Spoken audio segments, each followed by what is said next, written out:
Breaking news. 8वां वेतन आयोग लागू, अब हाथ में कितनी आएगी सैलरी, जानिए पूरी डिटेल आज की वीडियो में।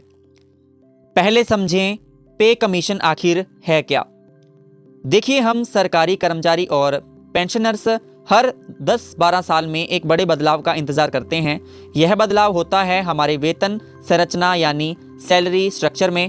इसकी सिफारिश करती है एक कमेटी जिसे हम पे कमीशन कहते हैं।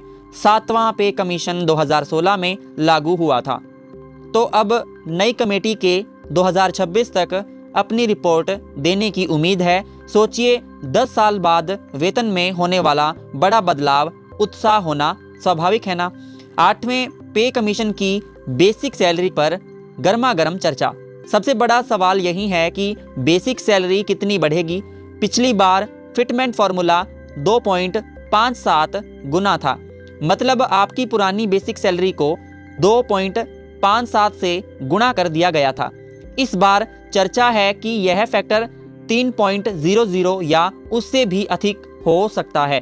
एक उदाहरण से समझते हैं। मान लीजिए आपकी वर्तमान बेसिक सैलरी है 35,000 रुपये। अगर फिटमेंट फैक्टर 3.00 होता है तो आपकी नई बेसिक सैलरी होगी 35,000 को गुणा करें 3 से तो 1,05,000 रुपये बनता है। क्या बात है ना। यह सिर्फ एक अनुमान है, लेकिन इससे आप अंदाज़ा लगा सकते हैं कि बेसिक सैलरी में कितनी ज़बरदस्त छलांग लगा सकती है। और मेरे ख्याल से इस पर चर्चा होते ही दिल खुशी से झूम उठता है। डीए यानी महंगाई भत्ता अब शायद ख़त्म होगा।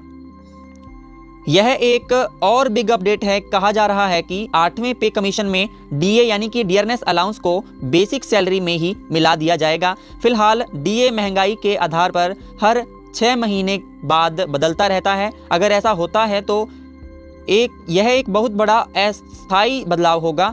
इससे पेंशन की गणना भी सीधे बढ़ी हुई बेसिक सैलरी पर होगी, जो पेंशनर्स के लिए बहुत बड़ी राहत की बात होगी।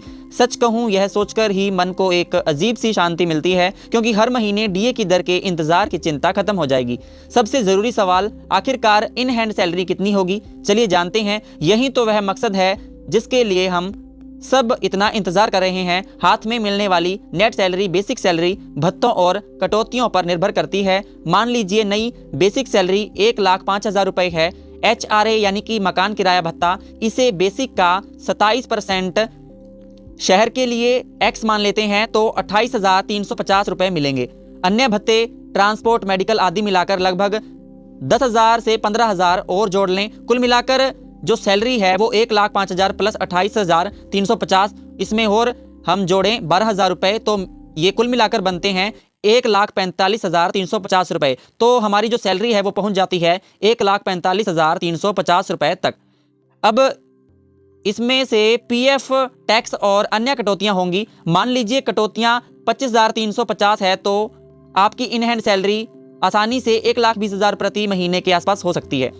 सोचिए, महीने के अंत में हाथ में इतनी रकम, इस कल्पना से ही चेहरे पर मुस्कान आ जाती है और भविष्य की योजनाएं बनने लगती हैं। कुछ जरूरी बातें और हमारी फीलिंग्स।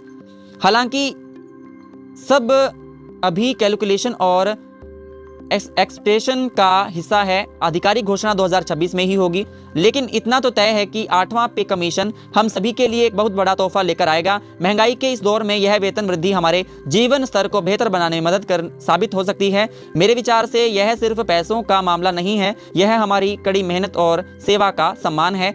एक उम्मीद है कि इस बार की कमीशन हमारी छोटी छोटी परेशानियों, जैसे निचले स्तर के कर्मचारियों की सैलरी में खास बढ़ोतरी पर भी ध्यान देगी। अंत में दोस्तों, 8th पे कमीशन 2026 का यह अपडेट सच में दिलचस्प है। बेसिक सैलरी, डीए का बेसिक में विलय और हैंड सैलरी में संभावित उछाल हर खबर उत्साह से भर देती है। हमें थोड़ा और धैर्य रखना होगा, आधिकारिक घोषणा का इंतजार करना होगा। तब तक यह अनुमान लगाकर खुश होते रहिए और काम में जुटे रहिए, क्योंकि अच्छा वक्त आने वाला है। साथियों, मैं उम्मीद करूंगा आपको हमारी आज की अपडेट अच्छी लगी होगी। अगर आपको अपडेट अच्छी लगी हो तो कृपया करके लाइक करिएगा, अपने दोस्तों के साथ इस वीडियो को शेयर करिए और हमारे YouTube चैनल को सब्सक्राइब करना न भूलें, क्योंकि आपको ऐसी ही अपडेट्स मिलती रहेंगी हमारे इस YouTube चैनल पर। साथियों, मिलते हैं एक नई वीडियो के साथ। तब तक के लिए धन्यवाद। जय हिंद, जय भारत, जय श्री राम।